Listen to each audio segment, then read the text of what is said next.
Question number 26 बोल रहा है इनमें से कौन एक ट्रांसफार्मर का प्रकार है।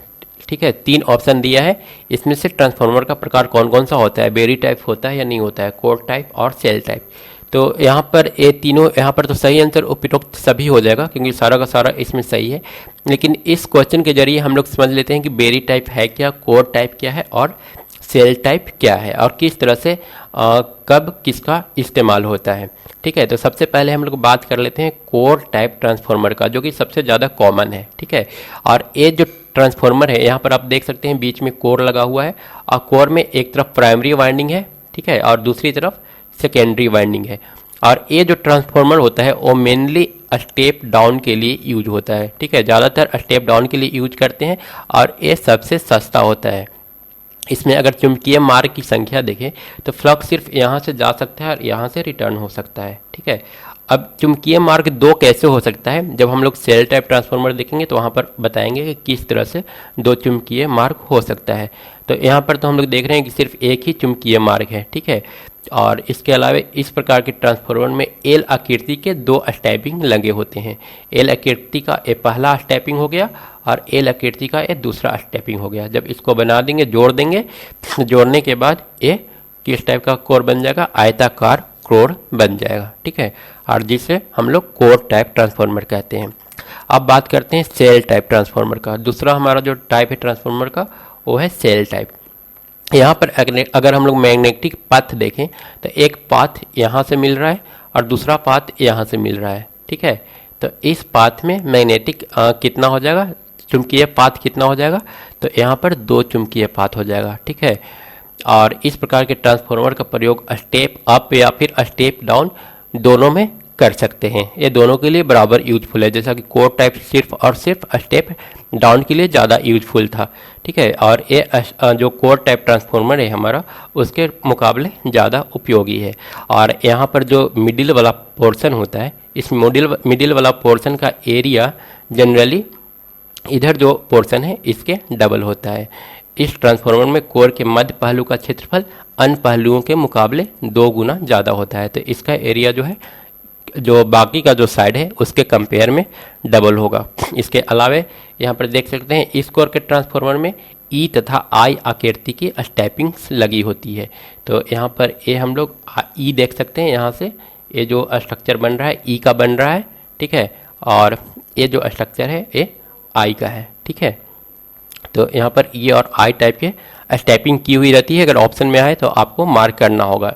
ई और आई किस में होता है, ये होता है सेल प्रकार का जो ट्रांसफार्मर है उसमें। एल टाइप का किस में होता है, एल टाइप का होता है जो कोर टाइप ट्रांसफार्मर होता है उसमें। इस कोर की मध्य भुजा पर प्राथमिक कुंडली तथा उसके ऊपर द्वितीयक कुंडली स्थापित की जाती है। यहाँ पर देख सकते हैं ए प्राइमरी है और ए सेकेंडरी है। और जनरली जो स्टेप डाउन होता है, ठीक है, स्टेप डाउन जो वाइंडिंग होता है, जो लोअर वोल्टेज वाला वाइंडिंग होता है, उसको हम लोग नीचे रखते हैं क्योंकि यहाँ पर इंसुलेशन का प्रॉब्लम आ सकता है। ठीक है, क्योंकि ये जो कोर है, कोर और इस वाइंडिंग के बीच में वायर जो लगाया हुआ है इसके बीच में इंसुलेशन देना रहता है। और अगर यहाँ पर हम लोग हाई वोल्टेज वाला वाइंडिंग यूज करेंगे तो फिर इंसुलेशन फेल होने का डर रहता है। इसलिए जो नीचे वाला परत है यहाँ पर हम लोग जो लोअर वोल्टेज है उसको रखते हैं। ठीक है, और ऊपर हायर वोल्टेज वाला बाइंडिंग रहता है। इसके बाद तीसरा हो गया बेरी टाइप ट्रांसफार्मर। अब बेरी टाइप ट्रांसफार्मर के बारे में बात कर लेते हैं। तो इस ट्रांसफार्मर का आकार बेरी टाइप का होता है। ठीक है, इस ट्रांसफार्मर में बेरी आकार का कोर लगा होता है। लेमिनेटेड कोर की मध्य भुजा कैसे होते हैं, बेलनाकार होती है। ठीक है, और साथ में इसमें जो फ्लक्स लीकेज होता है वो न्यूनतम होता है। ठीक है, तो फ्लक्स लीकेज सबसे ज़्यादा किस में होगा, सबसे ज़्यादा हुआ कोर टाइप का ट्रांसफार्मर में, दूसरा नंबर पर सेल टाइप ट्रांसफार्मर में, और तीसरा जो है हमारा वो है बेरी टाइप। इसमें फ्लक्स लीकेज सबसे कम होगा। फ्लक्स लीकेज मतलब फ्लक्स की बर्बादी। ठीक है, जो कोर टाइप ट्रांसफार्मर होता है इसमें जो वाइंडिंग लगा होता है इस टाइप से लगा होता है। ठीक है, तो यहाँ पर जो फ्लक्स बेकार में जाता है वो काफ़ी ज़्यादा जाता है। इस प्रकार के ट्रांसफार्मर अधिक दक्षता वाली होती है, इसकी दक्षता भी काफ़ी ज़्यादा होता है। रिवाइंडिंग किस टाइप से किया हुआ रहता है, तो ये यहाँ पर हम लोग देख सकते हैं इस टाइप का ये जो आयताकार स्ट्रक्चर यहाँ पर बना हुआ है, इस आयताकार स्ट्रक्चर का बहुत सारा पार्ट लेकर के बीच में ज्वाइंट किया हुआ रहता है। ठीक है, इस आयताकार पोर्शन का एक सिरा जो होता है हम लोग सेंटर में रख देते हैं और दूसरा सिरा बाहर की ओर होता है। ठीक है। और इसमें जो नीचे जो दिखाया गया है ये हमारा प्राइमरी वाइंडिंग है, ठीक है। इसको हम लोग और अच्छा से इस फिगर के जरिए समझ सकते हैं। यहाँ पर दिखाया है ये जो है लो वोल्टेज वाइंडिंग है नीचे की ओर, जो आयताकार हमने लगाया है बहुत सारा स्ट्रक्चर, उस स्ट्रक्चर के बीचों बीच से इस वायर को हम लोग पार करते हैं, ठीक है। और इसके ऊपर हमारा हाई वोल्टेज वाइंडिंग दिया हुआ रहता है। ये वाइंडिंग आसानी से कैसे पार हो जाता है, इस जो यहाँ पर ये जो गैप बना हुआ है, इस गैप से होकर के वायर आसानी से पार हो जाता है। तो जो लो वोल्टेज वाइंडिंग होगा उसको हम लोग नीचे रखेंगे जैसा कि सेल टाइप में रखते थे, और हाई वोल्टेज वाइंडिंग जो होगा उसको हम लोग ऊपर रखेंगे, ठीक है।